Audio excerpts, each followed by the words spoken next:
Assalamualaikum warahmatullahi wabarakatuh. Oke, kita mulai saja bab ilmu dan kebudayaan ini. Jadi, apa yang dimaksud dengan kebudayaan? Menurut Taylor, kebudayaan adalah keseluruhan yang mencakup pengetahuan, kepercayaan, seni, moral, hukum, adat, serta kemampuan dan kebiasaan lainnya yang diperoleh manusia sebagai anggota masyarakat. Teori dari Taylor ini dicetuskan pada tahun 1871, sudah sangat lama ya, dalam bukunya Primitive Culture. Nah, seorang budayawan Indonesia, mungkin kalian sudah akrab dengan namanya, Kunchara-Ningrat, seorang antropolog. Kunchara-Ningrat secara terperinci membagi kebudayaan menjadi unsur-unsur yang terdiri dari sistem religi, yang di sana juga termasuk upacara keagamaan, kemudian sistem dan organisasi kemasyarakatan, sistem pengetahuan, lalu ada bahasa, kemudian ada kesenian, ada sistem mata pencaharian, dan juga sistem teknologi serta peralatan. Nah, kebudayaan ini berasal dari manusia yang dalam kehidupannya mempunyai kebutuhan yang sangat banyak sekali. Nah, kebutuhan-kebutuhan manusia yang banyak ini yang kemudian mendorong manusia untuk melakukan berbagai macam tindakan, yang tindakannya itu digunakan untuk memenuhi kebutuhan manusia tersebut. Jadi menurut beberapa pakar, kebudayaan mencerminkan tanggapan manusia terhadap kebutuhan dasar hidupnya. Nah, manusia seperti yang sudah kita bahas pada pertemuan-pertemuan sebelumnya sangat berbeda dengan hewan atau binatang. Bukan saja dalam banyaknya kebutuhan, karena sudah pasti ya manusia memiliki kebutuhan hidup lebih banyak dibanding binatang. Binatang mungkin kebutuhannya hanya untuk makan, hanya untuk bertahan hidup.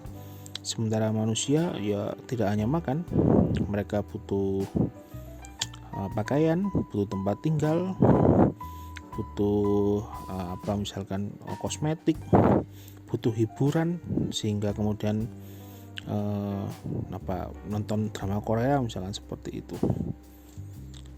butuh pekerjaan, sehingga mereka kemudian, karena salah satu syarat pekerjaan itu adalah misalkan memiliki ijazah, sehingga kemudian mereka juga butuh untuk mengupgrade ilmunya dengan cara kuliah. Nah, binatang tidak seperti itu. Kebudayaan kemudian memberikan garis pemisah antara manusia dan binatang. Maslow mengidentifikasi 5 jenis atau 5 kelompok kebutuhan dasar manusia, yaitu kebutuhan fisiologi, lalu kemudian kebutuhan rasa aman, kebutuhan afiliasi, harga diri, dan kemudian pengembangan potensi. Nah, binatang itu tidak membutuhkan 5 identifikasi kebutuhan tadi. Mereka hanya membutuhkan 2 saja dari 5, yaitu kebutuhan fisiologis dan rasa aman, serta memenuhi kebutuhan itu secara instingtif. Jadi kebutuhan yang dibutuhkan binatang itu hanya 2, kebutuhan fisiologis dan kebutuhan rasa aman, dan cara mereka mendapatkan kebutuhan tersebut itu secara instingtif atau menggunakan insting mereka. Nah, yang membedakan manusia dengan binatang itu di instingnya. Manusia tidak memiliki insting setajam binatang. Manusia tidak memiliki kemampuan bertindak secara otomatis yang berdasarkan pada insting. Karena itu manusia kemudian berpaling kepada kebudayaan, karena kebudayaan mengajarkan cara hidup. Jadi menurut para budayawan, kebudayaan merupakan alat penyelamat atau survival kit bagi manusia di muka bumi. Karena kenapa? Karena tadi ya, karena manusia tidak bisa bertindak menggunakan insting. Karena manusia tidak memiliki insting sekuat binatang, seperti yang saya contohkan di beberapa pertemuan lalu, misalkan di hutan Fakultas Kehutanan UGM itu mereka punya hutan. Nah, di sana mereka memelihara burung, yang burung itu memiliki insting kalau Jogja itu misalkan akan ada bencana, entah itu gempa atau Merapi meletus misalkan, burung itu akan migrasi. Jadi burung itu mempunyai insting akan terjadi bencana di daerah tersebut sehingga mereka melakukan migrasi. Nah, manusia tidak memiliki insting sekuat burung-burung tersebut, sehingga manusia kemudian mempelajari kemampuan lainnya, yaitu kemampuan untuk belajar, kemampuan untuk berkomunikasi dan menguasai objek-objek atau gejala-gejala alam. Nah, kemampuan untuk belajar ini kemudian memungkinkan berkembangnya pemikiran dari manusia, dan juga ini ya, cara berpikir simbolik melalui bahasa. Nah, salah satu untuk mengembangkan dan juga memahami kebudayaan, yang dimana kebudayaan tadi itu merupakan survival kit atau alat penyelamat bagi manusia di muka bumi. Caranya salah satunya melalui proses belajar. Melalui kegiatan belajar kebudayaan dari generasi yang satu kepada generasi selanjutnya dapat diteruskan dan dapat juga dipelajari. Kalian mungkin tidak hidup di era kakek kalian atau tidak hidup di era buyut kalian, tapi kalian bisa paham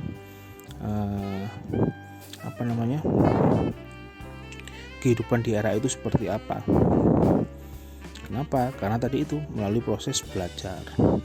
Kalian bisa juga misalkan nonton film sejarah atau nonton film dengan tema 80-an, sekalipun kalian tidak tinggal di sana. Nah, film itu kan juga salah satu peninggalan budaya yang didapatkan melalui riset, yaitu melalui proses belajar. Dengan demikian, maka kebudayaan dapat diteruskan dari waktu ke waktu. Kebudayaan yang telah lalu itu bereksistensi pada masa kini, dan kebudayaan masa kini itu nanti akan disampaikan ke masa yang akan datang. Jadi misalkan sekarang ini ya, sedang karena pandemi kemudian muncul budaya kuliah daring atau taklim daring, atau kalian kuliah PKWBA daring, ya nanti apa yang terjadi saat ini itu akan dapat disampaikan ke masa yang akan datang. Jadi kebudayaan mempunyai kemampuan untuk mengikat waktu. Orang bijak pernah berkata bahwa tanaman mengikat bahan-bahan kimiawi, binatang mengikat ruang, tetapi hanya manusia seorang yang mampu mengikat waktu. Nah, salah satu turunan atau salah satu anak dari kebudayaan adalah bahasa. Melalui bahasa kalian dapat mempelajari kebudayaan. Bahasa juga mencerminkan budaya dari penuturnya. Jadi jika kalian ingin tahu budaya dari suatu komunitas tertentu, kalian dapat mempelajarinya melalui bahasa yang mereka gunakan.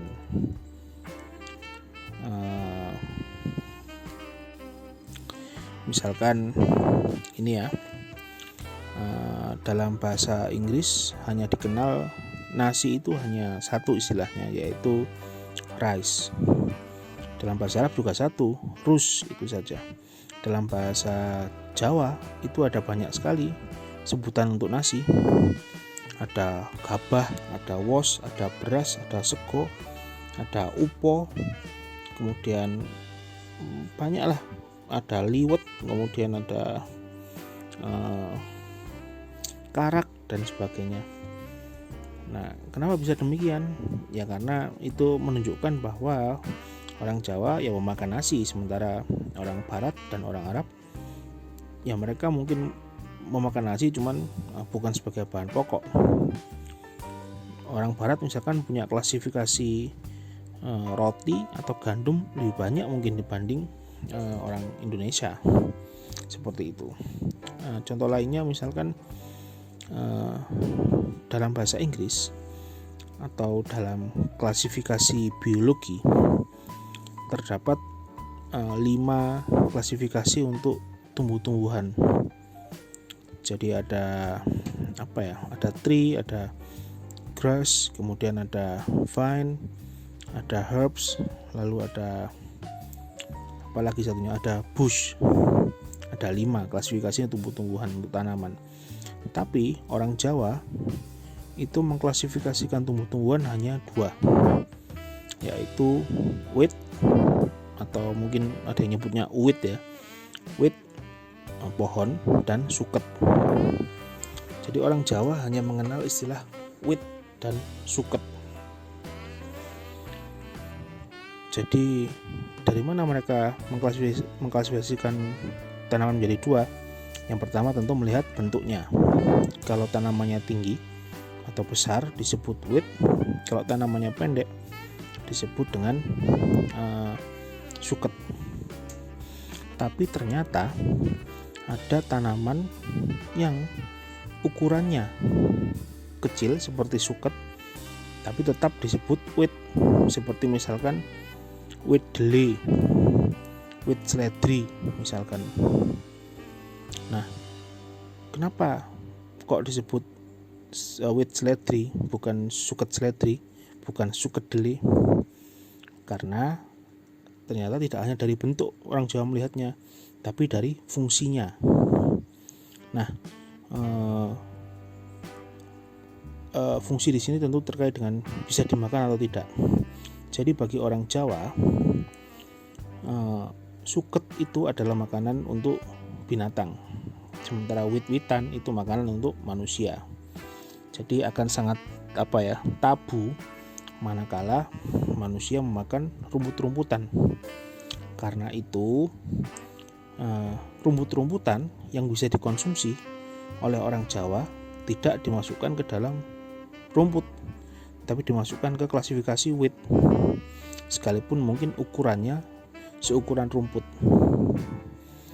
Karena itu fungsinya untuk dikonsumsi.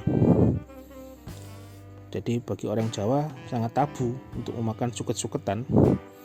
Karena itu kalau ada suket yang bisa dimakan, itu dimasukkan ke dalam wit. Karena sesungguhnya suket adalah makanan binatang ternak. Nah, tapi kemudian muncul juga suket yang tetap disebut suket, tapi juga dikonsumsi oleh orang Jawa. Misalkan meniran. Meniran itu disebut suket meniran, bukan wit meniran. Kenapa? Karena ternyata suket itu boleh dikonsumsi asalkan sebagai obat. Jadi bagi orang Jawa, memakan makanan yang sebenarnya itu bukan makanan, kayak tadi kan suket kan dikelompokkan sebagai makanan binatang ternak. Bagi orang Jawa itu boleh asalkan tidak dikonsumsi setiap hari dan hanya dikonsumsi sebagai obat. Nah, karena itu meniran tetap digolongkan sebagai suket, bukan wit. Karena sekalipun dia dikonsumsi, tapi bukan dikonsumsi untuk harian, hanya dikonsumsi untuk obat-obatan saja. Karena itu mungkin kalian kadang melihat ini ya, ada orang makan tekek, makan ular, makan empedu ular kayak gitu-gitu kan. Nah itu kenapa mereka makan itu? Alasannya kan sebagai obat. Jadi tidak apa-apa kalau dikonsumsi asalkan tidak setiap hari dan hanya digunakan sebagai obat. Nah itu, jadi bahasa mencerminkan budaya dan karakteristik penuturnya. Berbeda budaya bisa pasti berbeda ini ya. Apalagi kita di Indonesia ini memiliki banyak sekali bahasa. Bahasa daerah kita macam-macam. Jadi kalian ambil jurusan linguistik itu sudah pas ya. Karena data bahasanya di Indonesia ini banyak, luar biasa. Orang-orang luar negeri itu linguis dari Australia, dari Amerika, dari Eropa itu kalau cari data ke Indonesia untuk cari data bahasa, karena kita punya banyak sekali bahasa daerah.